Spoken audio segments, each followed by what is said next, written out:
Hi there everyone. আসসালামু আলাইকুম সকলকে। Hello billions business live podcast episode 5 এ আপনাদের সকলকে স্বাগত জানাচ্ছি আমি আলিফ তাসনিম হাসান। আজকে আমাদের প্রোগ্রামে আছে একজন ভেরি স্পেশাল গেস্ট। আমরা সকলেই হয়তো তাকে চিনি, আমাদের one of the most famous food bloggers in the social media, ক্ষুধা লাগছের ফাইজা। ফাইজা আপু, thanks a lot for joining with us tonight and it's an honour to have you. Hello everyone, Assalamu alaikum. আমি ফাইজা from ক্ষুধা লাগছে. I hope you all know me. আর যদি না জেনে থাকো, আমি food blogger and I'm a content creator and I'm a ex-Villian. তাই কারণে it's an honor to join here. Thank you আপু, আজকে আপনি জয়েন করেছেন আমাদের সাথে। তো আপু, ফার্স্টলি আজকে আমরা ফুড ব্লগ বা অন্যান্য জিনিস নিয়ে কথা বলবো, বাট তার আগে একটু জানতে চাই আপু আপনার উইলস লাইফ সম্পর্কে। উইলসে আপনার সময়টা কেমন কেটেছে এন্ড অ্যাজ আপনি কলেজের স্টুডেন্ট ছিলেন, সো উইলস লাইফ সম্পর্কে যদি আমার সাথে শেয়ার করতেন।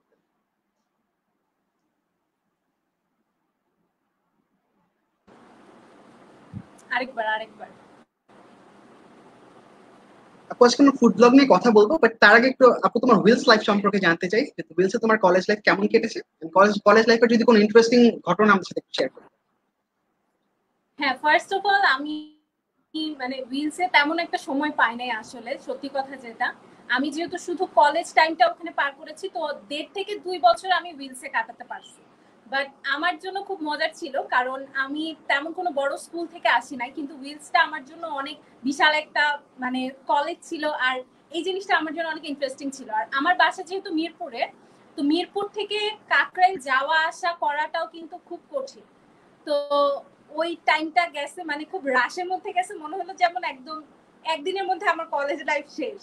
এন্ড ইন্টারেস্টিং কাহিনী যদি বলতে হয় তাহলে বলবো যে একদিন আমার আম্মু এখন লাইফটা দেখতেছে, আম্মু জানে না এটা, যাবো না আজকে বাঙ্ক করবো। বাট পরে আর করি নাই, আমি আমার ফ্রেন্ডদেরকে টানা হিচড়া করে ক্লাসে নিয়ে গেছি। তারপর ম্যাম বুঝে যায়, আমাদের ক্লাস টিচার ছিল নাসরিন ম্যাম, তো ম্যাম বুঝে যায় জিনিসটা যে আমরা ক্লাস বাঙ্ক করতে চাইছি। পরে এটা নিয়ে অনেক কাহিনী হয়। তো যাই হোক, ওই জিনিসটা খুব মজাদার ছিল আমার। আপু, এটা নিয়ে আমি একটা কোয়েশ্চেন করতাম যে লাইক মিরপুর টু কাকরাইল মানে ইটস লাইক, আর ওই সময় তো আপু লাইক ফ্লাইওভারের কাজ চলছিল, মানে ঢাকা অবস্থা তো মানে বলার মতো না। তো এটা কেমনে হইতো লাইক মিরপুর থেকে কাকরাইল এসে কলেজ করা? আসলে কি, আমার মামার বাসা হচ্ছে বেলি রোডে, তো ওই কারণে একটা মানে আমার আব্বু আম্মু ওই কারণে একটা শক্তি পাইছে যে আমি কিন্তু অর্ধেকটা টাইম আমার মামার বাসায় থেকেই ক্লাসগুলা করতাম। ইভেন বেলি রোডে যে কোচিং গুলা করতাম, তো দেখা যেত আমার মামার বাসায় চলে যেতাম, ওখানে ভাত টাত খেয়ে বিকালে কোচিং করতাম। ইভেন অনেক সময় থেকে তারপরে পরের দিন ক্লাস করে তারপরে বাসায় আসতাম। তো ওই কারণে আমার জন্য একটু সহজ হয়েছে। তাও বলবো না যে মিরপুর টু কাকরাইল আমি কখনো কাউকে সাজেস্ট করব। এভাবে 2 বছর পার করা ইজ নট ইজি, তার মধ্যে ফ্লাইওভারের কাজ চলতেছে। আল্লাহর বইলো না, কত যে ক্লাস মিস করছি এই জ্যামের কারণে, বলার বাহিরে। আপু, লাইক ধানমন্ডি থেকে আমার ফ্রেন্ডরা যারা আসতো ওদেরই একবারে দিনরাত এক হয়ে যেত কাকরাইল এসে ক্লাস করতে, সেখানে মিরপুর তো লাইক এ ডিজাস্টার। তো আপু, আমরা ফার্স্টলি জানতে চাইবো যেটা যে ব্লগিংটা কি করে করা শুরু এন্ড ফুড ব্লগিংটাই কেন, শুরুর স্টোরিটা যদি আমাকে শেয়ার করতে। আসলে ফুড ব্লগিংটা করার পিছনে কিন্তু উইলসেরও একটা ভালো হাত আছে, কারণ আমার যে মিরপুর টু কাকরাইল বললাম না, তো দেখা গেছে যে ওইটার মানে অনেক দূরে যাওয়া হতো দেখে আমার আব্বু আম্মু ফার্স্টে 1-2 মাস আমাকে নিয়ে যায়, এরপরে হচ্ছে আমি একাই যাওয়া আসা করি। এরপর ওই যে আস্তে আস্তে নিজে টাকা জমানো, মানে ভাড়াটা জমায়, তারপরে নতুন একটা জিনিস ট্রাই করব, বাইরে গিয়ে খাবো, বেলি রোডের পপাইস, বেলি রোডের আলিফ বার্গার, ওগুলা থেকে শুরু হয় আমার মানে ফুড ব্লগিং এর জার্নি। তারপর আস্তে আস্তে সাহস করে ধানমন্ডি যাই, টাকা জমায় যে ভাড়ার টাকা জমায় টিফিনটা না খেয়ে একদিন একটা ভালো জিনিস খাবো। তো আস্তে আস্তে আমার না এই জিনিসটা খুব মানে ভালো লাগতো যে একটা নতুন জিনিস ট্রাই করবো, ওই জিনিসটা খুব ইচ্ছা করতো। তো এইভাবেই একটা অ্যাকাউন্ট খুলি, কিন্তু ভিডিওটা নিয়ে আসলে প্ল্যান ছিল না। ভিডিওটা শুরু করি মানে ভার্সিটিতে উঠার আগে দিয়ে। তো এটাই আস্তে ধীরে, এরকম কোনো অনেক অসাধারণ কোনো স্টোরি নাই, কিন্তু জিনিসটা হচ্ছে যে নিজের টাকা জমা একটু বাইরে খাবো মজার জিনিস, ওইটাই, আর কিছু না।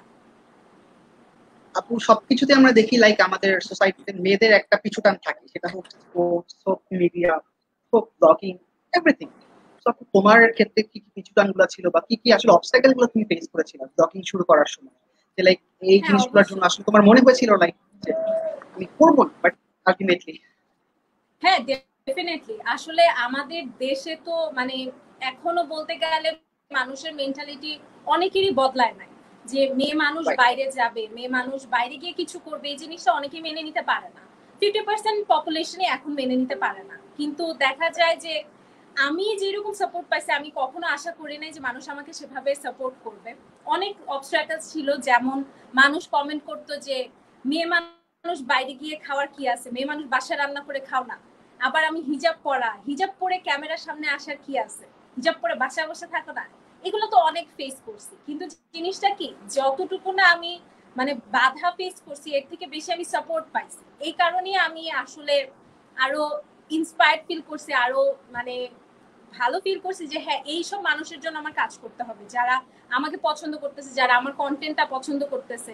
তো আস্তে আস্তে দেখা গেছে কি যে কম বেশি এরকম থাকবেই, যত তুমি উপরে উঠবা ততই মানুষ তোমাকে টেনে নামাতে চাবে। কিন্তু ওই জিনিসটা আসলে মাথায় রাখলে তো হবে না, আমাদের আগায় যাইতেই হবে। আপু তোমার যে আজকে ব্লগিং এর পিছনে সবচেয়ে বড় ইন্সপিরেশনটা কে ছিল? আমার বড় ইন্সপিরেশন আসলে কেউ না। আমি জানতামই না ফুড ব্লগিং কেউ করে বাংলাদেশে, বা আমি যখন শুরু করি আমি কাউকে চিনতাম না ফুড ব্লগার বাংলাদেশে। তো আস্তে আস্তে নিজে যখন ছবি আপলোড দেওয়া শুরু করি খাবারের, তখন আমার একটা ফ্রেন্ড বলে যে তুই ফুড ব্লগিং কর। তখন আমি রিসার্চ করলাম জিনিসটা নিয়ে। আমার বলতে গেলে আমার ওই ফ্রেন্ডই আমার ইন্সপিরেশন। ও যদি না বলতো কখনো, হয়তো আমি কখনোই এটা করতাম না। আপু একটা কোয়েশ্চেন যেটা খুবই ফ্রিকুয়েন্টলি আস্ক করা হয় যে লাইক এত খান মোটা হন না কেন? তো এটার হ্যাঁ অ্যান্সারটা exactly। আসলে এটা আমি কথাটা এমন সত্যি কোনো না। কমেন্ট এমন কোনো ইয়েতে দেখি নাই যে এই কোয়েশ্চেনটা নাই। অলওয়েজ হ্যাঁ এভরিওয়্যার এই কোয়েশ্চেনটা থাকবেই। ডেফিনেটলি এইটা থাকবে। আমার পোস্টে দেখা যায় 20% কমেন্ট এটাই। কিন্তু এখন তুমি যদি খেয়াল করে থাকো, মানুষ কমেন্ট করা শুরু করছে আপু আপনি মোটা হয়ে গেছেন। মানে আমি কিন্তু আসলে মোটা হচ্ছি। জিনিসটা এমন না যে আমি মোটা হই না, হয়তো আমি আস্তে ধীরে হইতেছি। কিন্তু ফার্স্টের দিকে হই নাই কেন, ওই যে আমার সবসময় কলেজটা দূরে ছিল, এখন আমি যে ভার্সিটিতে পড়ি সেটাও দূরে। তো আমি বাসে চলাচল করি, তো বাসে তারপরে রিক্সা ভাড়াটা বাঁচানোর জন্য হেঁটে যাই। তো দেখা যায় যা খাই সেগুলো ওভাবেই হজম হয়ে যায়, শরীরে আর লাগে না কিছু। কিন্তু এই কোয়ারেন্টাইনে বসে ভালো মোটা হয়ে গেছে আমি। অলরাইট। লাইক ফুড ব্লগিং তোমরা করো, তো অনেক রেস্টুরেন্টে যেতে হয়, সব রেস্টুরেন্টের কোয়ালিটি অবভিয়াসলি এক না, ফুড কোয়ালিটিও এক না। তো যে দেখা যায় রাফসান ভাইয়ের ক্ষেত্রে যে ওনাকে ম্যাক্সিমাম মানে ম্যাক্সিমাম বলবো না, অনেক রেস্টুরেন্ট থেকে কিক আউট করে দেওয়া হয়, ভিডিও ফুড অফ করে দেওয়া হয়। তো তোমার ক্ষেত্রে এমন কোন ইনসিডেন্ট ঘটেছিল নাকি? বিকজ রাফসান ভাইটা আমরা জানতে পারি বিকজ উনি ভিডিও কাটে না, উনি যেটা থাকে উনি ওইটাই অলওয়েজ পুরোটাই দেয়। তো তোমার সাথে এমন কোনো এক্সপিরিয়েন্স হয়েছিল নাকি, লাইক তোমাকে মিসবিহেভ করা হয়েছে হ্যাঁ তোমার সাথে, আর তোমার ইয়ে অফ করে দেওয়া হয়েছে? হ্যাঁ ডেফিনেটলি হয়েছে। ফুড ব্লগিং করব আবার রেস্টুরেন্ট থেকে বের করবে না, এটা কি সম্ভব? এমনও হয়েছে যে আমি আসলে যেটা করি, রাফসান হয়তো, যে রাফসান আমার ফ্রেন্ড, মানে ও আর আমি সেম ভার্সিটিতে পড়ি। আচ্ছা। তো we know each other very well. তো জিনিসটা হচ্ছে রাফসান যেমন হুট করে চলে যেতে পছন্দ করে, ও হচ্ছে একদম ন্যাচারাল রাখে জিনিসটা। আমারটা মোর লাইক আ শো। আমি এই জন্য কি করি, যদি আমি প্ল্যান করি যে কালকে এক জায়গায় যাব, ওই রেস্টুরেন্টে আগে ফোন দিয়ে নেই যে আমি পারমিশন নিয়ে নিই। তো পারমিশন যদি দেয় তখনই আমি যাই, যদি পারমিশন না দেয় তখন দেখা যায় যাই না। আবার অনেক জায়গায় এমনও হয় যে আমাকে পারমিশন দিছে, আমি পরের দিন গেলাম, যাওয়ার পরে আমরা ভিডিও করার কম ইনসিডেন্ট আছে, আসলেও আছে।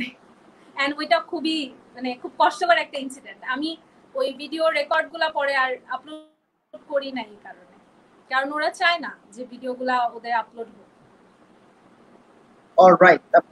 সো লাইক সোশ্যাল মিডিয়াতে যেটা বললাম যে এত খাওয়া মোটা হওয়া না কারণ লাইক অনেক positive comment, interesting comments, but এছাড়া অনেক নেগেটিভ কমেন্টস, অনেক লাইক হেটার্সরা অনেক আশেপাশে কথাও বলে, আই এম শিওর। তো সেইগুলোকে আপনি কিভাবে ডিল করা হয় সেটা যদি আমি শেয়ার করি।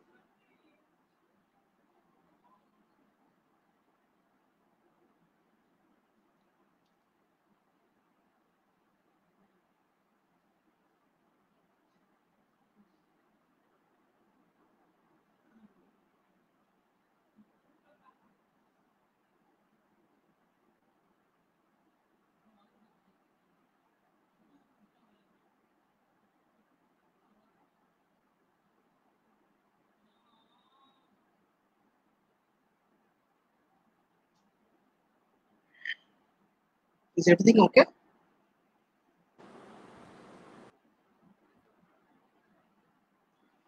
অলরাইট, ফাইজা আপুর কানেকশনটা মোস্ট প্রবাবলি ডিসকানেক্ট হয়ে গিয়েছে, আমরা চেষ্টা করছি আপুকে নিয়ে আসার। অলরাইট, আপু হ্যাঁ আপু নেটে মোস্ট প্রবাবলি কিন্তু হ্যাঁ হ্যাঁ হ্যাঁ নেটে একটা প্রবলেম হচ্ছিল। এখন এখন শুনতে পাচ্ছ ঠিক মতো? হ্যাঁ এখন ফাইন। অলরাইট আপু, তো যেটা নিয়ে আমরা কথা বলছিলাম যে নেগেটিভ কমেন্টস, হেট কমেন্টস, সেগুলো কিভাবে ডিল করা? যেমন ধরো নেগেটিভ কমেন্টস আমার যেটা আসে যে টাকা খেয়ে রিভিউ দিছে, এটা অনেক কমেন্ট আসে যে এটা সব ফুড ব্লগারের ক্ষেত্রে কমন। হ্যাঁ হ্যাঁ, যে টাকা খেয়ে রিভিউ দিছে এই জন্য ভালো বলতেছে, আবার ইভেন এটাও বলে খারাপ বললে বলে টাকা অন্য জায়গা থেকে টাকা খাইছে এই জন্য খারাপ বলতেছে। তো যাই হোক মানুষ এই জিনিসটা বলবেই। আর একটা জিনিস কি, যখন তোমাকে শত শত মানুষ দেখবে, যখন তোমাকে লাখ লাখ মানুষ দেখবে, সবার কিন্তু তোমাকে পছন্দ হবেই না। আমার কথা বলার স্টাইলটা 10 জনের পছন্দ হলে হয়তো 1-2 জনের পছন্দ নাই হতে পারে, আর এটাই স্বাভাবিক। সবার যে সব পছন্দ হবে সেটা তো না। আবার দেখা যায় মাঝে মধ্যে শুধু শুধু মানুষ গালাগালি করে, তো ওই জিনিসগুলো হয় কি যে যদি এইসব আজে বাজে নোংরা এক্সেস নোংরার কমেন্ট আসে তখন আমি ব্যান করে দেই, কারণ ভাই তোমার এত সমস্যা থাকলে তো আর কিছু করার নাই। কিন্তু ক্রিটিসিজম যদি আসে যে এভাবে না করে এভাবে করতে পারো, সেগুলো আমি রিপ্লাই দেওয়ার চেষ্টা করি, কারণ সে আমার ভালোটা চাচ্ছে, তখন তো সে আমার খারাপ চাচ্ছে না। তো ওই জিনিসগুলো ভালো লাগে, কিন্তু যারা শুধু শুধু গালিগালাজ করে ওগুলো আসলে ভালো লাগে না। অলরাইট আপু, কমেন্টে অনেকেই জানতে চাচ্ছে তুমি আসলে উইলসের স্কুলে পড়েছো নাকি কলেজে পড়েছো, স্কুল কোনটা ছিল? সো আরেকবার যদি একটু আমাদের ইয়েদের জন্য বলে দিতে, স্কুল কোনটা ছিল আর উইলস। আচ্ছা হ্যাঁ, আমি উইলসে কলেজে পড়েছি। আমি উইলসে হচ্ছে 2 বছর সেখানে ছিলাম, এই কারণে হয়তো আমাকে অনেকে চিনে না। আর আমার স্কুল ছিল মিরপুরে ইংলিশ ভার্সন গ্রিনফিল্ড স্কুল। তো এটাই, আমি উইলসে আসলে তেমন একটা সময় কাটাতে পারি নাই, কিন্তু ইংলিশ ভার্সনে থাকার কারণে দেখা গেছে আরো অনেকের সাথে আমার পরিচয় হয় নাই, যাদেরকে আমি এখন চিনি যে উইলসে পড়তো আসলে। আপু ফুড নিয়ে এত রিভিউ করা হয়, এত ইয়ে করা হয়, তোমার ফেভারিট ফুড কোনটা বা ফেভারিট জনরা কোনটা? আমার ফেভারিট ফুড ভাত। আমি এত খাবার খাই, এত যাই খাই না কেন, আমার প্রিয় খাবার ভাত। ভাতের উপর কোনো খাওয়া নাই আসলে।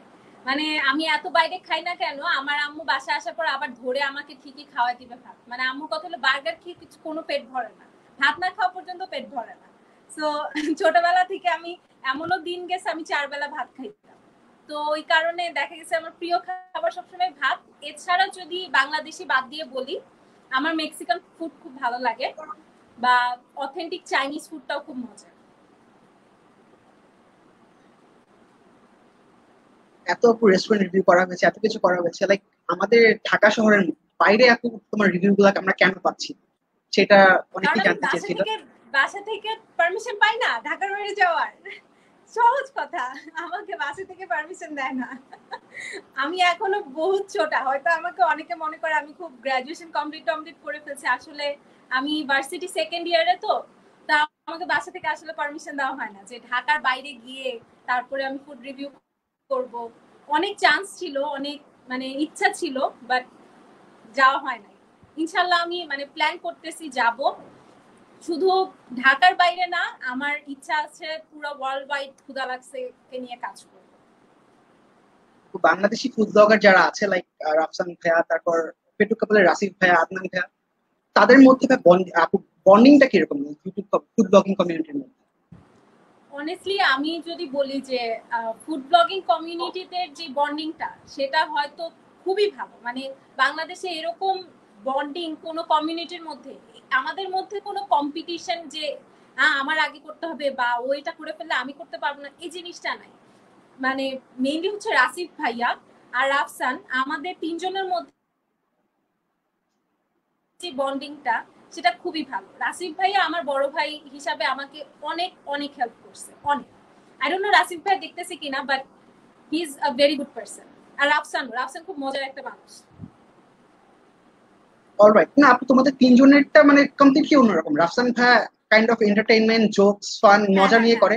রাসিফ ভাইয়া আবার খুবই সিরিয়াসলি করে, আবার তোমারটা হচ্ছে লাইক খুবই ফর্মাল, খুবই স্ট্রেট ফরওয়ার্ড টাইপ।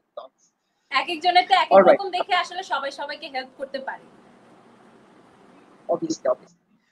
তো বাংলাদেশের মানে ঢাকার মধ্যে আর কি, মানে তোমার কাছে সবচেয়ে আন্ডাররেটেড রেস্টুরেন্ট গুলো কোনগুলো আসলে? বাংলাদেশের মধ্যে যদি আন্ডাররেটেড বলা হয়, আমি বলবো আমাদের যে সব ইয়েগুলো আছে, যেমন ধরো আমার এইদিকে বাসার এখানে হচ্ছে ইয়াংতাই চাইনিজ আছে, এইসব জায়গায় আমরা এত যাই না। আমরা বনানী যাই, আমরা ধানমন্ডি যাই, আমরা বাসার পাশের গুলা না গিয়ে দেখা যাচ্ছে যে আমরা অনেক দূরে দূরে গিয়ে খাবো, অনেকগুলা টাকা দিয়ে খাবো, অনেকগুলা ভাড়া দিয়ে যাব, কিন্তু খাবারের কোয়ালিটি বলো বা দাম কিন্তু আরো কম। আমার বাসা যেমন মিরপুর 11-তে, আমার বাসার পাশে এটা, কিন্তু আমার কয়দিন যাওয়া হয়েছে এখানে, কিন্তু এদের খাওয়ার কোয়ালিটি কিন্তু এখনো সেই ছোটবেলায় যেরকম খাইছিলাম এখনো সেটাই আছে। তো আমি মনে করি এগুলো আমরা একটু আন্ডাররেটেড মনে করি। আমরা মনে করি ইন্টারন্যাশনাল যে সব দোকানগুলা সেগুলাই হয়তো ভালো, আসলে না। আমাদেরও নিজেদের কিছু দোকান আছে, আমাদের নিজেদের কিছু রেস্টুরেন্ট আছে, সেগুলো আসলে ভালো খাবার সার্ভ করে। অলরাইট, আজকে থেকে আপু, লাইক আজকে থেকে 10 বছর পর ফাইজা আপু এন্ড ক্ষুধা লাগছে নিজেকে কোথায় দেখতে চায়? ও মাই গড, এত তো চিন্তা করি নাই আসলে। 10 বছর যেই অবস্থা পৃথিবীর, 10 বছর বেঁচে থাকাটাই এখন কঠিন, কিন্তু ইনশাল্লাহ প্ল্যান আছে যে যদি আমি 10 বছর পর নিজেকে কোথায় দেখতে চাই জিজ্ঞাসা করা হয়, আমি বলবো যে আমি চাই যে আমাকে সবাই চিনুক, শুধু বাংলাদেশে না, আমাকে যাতে পৃথিবীর মানুষ চিনুক, আর একটা ভালো রিজনে চিনুক যে আমি ভালো কাজ করতেছি। শুধু ফুড ব্লগিং নিয়ে না, কন্টেন্ট নিয়ে। আমি যেহেতু আমার নতুন আরেকটা অ্যাকাউন্ট খুলছি, আরেকটা মানে পেজ খুলছি ফাইজা নামে, সেখানে আমি অনেক ডিফারেন্ট টাইপের কন্টেন্ট করব।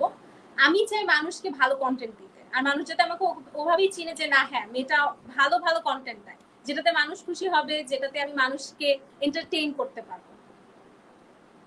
অলরাইট, সো আপু আমরা একেবারেই শেষ পর্যায়ে চলে এসেছি আজকে আমাদের এই পডকাস্টের। লাস্ট কোয়েশ্চেন তোমার কাছে, যে যারা নতুন ফুড ব্লগিং শুরু করতে চায় বা ইউটিউবিং শুরু করতে চায় তাদের উদ্দেশ্যে আপনি তোমার কি অ্যাডভাইস? যারা এখন নতুন ইউটিউব শুরু করতে চায় তাদেরকে বলবো জলদি জলদি করো, কারণ কয়দিন পরে সবাই ইউটিউবার হয়ে যাবে। তাই যত আগে করবা তত তাড়াতাড়ি ভালো করবা। আর মেইনলি আমি একটা জিনিস ফোকাস করতে বলবো, যে যে জিনিসটা তুমি ভালো সেটা করো।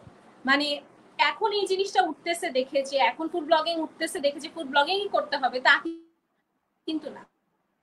তুমি যদি ফ্যাশন রিলেটেড জিনিসপত্রতে ভালো হয় তুমি সেটা নিয়ে কাজ করো, তুমি যদি রান্নাতে ভালো হয় তুমি সেটা নিয়ে কাজ করো। যেটা নিয়ে তুমি ভালো সেটা নিয়ে যদি তুমি কাজ করো, তখন তোমাকে কেউ আটকে রাখতে পারবে না। অলরাইট আপু, thanks a lot for joining with us tonight. And আসলে খুবই ইন্টারেস্টিং একটা ইন্টারভিউ সেশন আমরা কাটালাম। সো আজকে আপু এখানেই আজকে আমাদের শেষ করতে হচ্ছে। So thanks again for joining with us. Alright, thank so you so আজকে মাচ। আমি আমার ফ্রেন্ডদের নামগুলো বলে যাই, কারণ আমার ফ্রেন্ডরা আমাকে পিটাবে একটু পরে যদি আমাদের শিওর শিওর নামগুলো না আপু, শিওর বলি। শিওর। আমার ফ্রেন্ড যাদের সাথে আমি কলেজে ছিলাম, সোনিয়া, নিঝুম, নাদিয়া আর জেরিন, রাইসা, ওরা আমাকে আসলে অনেক সাপোর্ট করছে। যখন আমি ফুড ব্লগিং করতাম ওদের সাথে ঘুরে ঘুরে আমি খাইতাম, আর ওদের দিয়ে আমার জার্নি স্টার্ট হয়েছে। So thank you so much to everyone, and thanks to Ali for inviting me. It was মানে for me it was so much, like so much. আমাকে কেউ কখন এভাবে লাইভ ব্রডকাস্টে ডাকবে, আর সবাই আমাকে এত ভালোবাসা দিচ্ছে, এতগুলা কমেন্ট আসতেছে, তাদের জন্য অনেক অনেক অনেক থ্যাংক ইউ। থ্যাংক ইউ আপু। একটু আগে একজন কে জানি কমেন্ট করেছিল যে রিলসে তোমার সবচেয়ে ফেভারিট টিচার কে ছিল, সো সেই অ্যানসারটা দিয়ে যদি আজকে আমরা শেষ করতাম। হ্যাঁ হ্যাঁ, অবশ্যই দাউদ স্যার। দাউদ স্যারের মতো ভালো টিচার কেউ হয় না। ইভেন দাউদ স্যারের আগের লাইফটাও আমি দেখছি। স্যার অসাধারণ একটা মানুষ, মানে টিচার থেকে বলবো যে উনি মানুষ ভালো অনেক। আমি আসলে স্যারকে অনেক মিস করি। আশা করি দাউদ স্যার আজকে এই লাইভটা দেখবে, স্পেশালি এই পার্টটুকু দেখবে। সো আজকে এখানে শেষ করছি, ইনশাআল্লাহ দেখা হবে আগামীকাল অন্য কোনো এপিসোডে। সকলকে আসসালামু আলাইকুম। খোদা হাফেজ, আসসালামু আলাইকুম।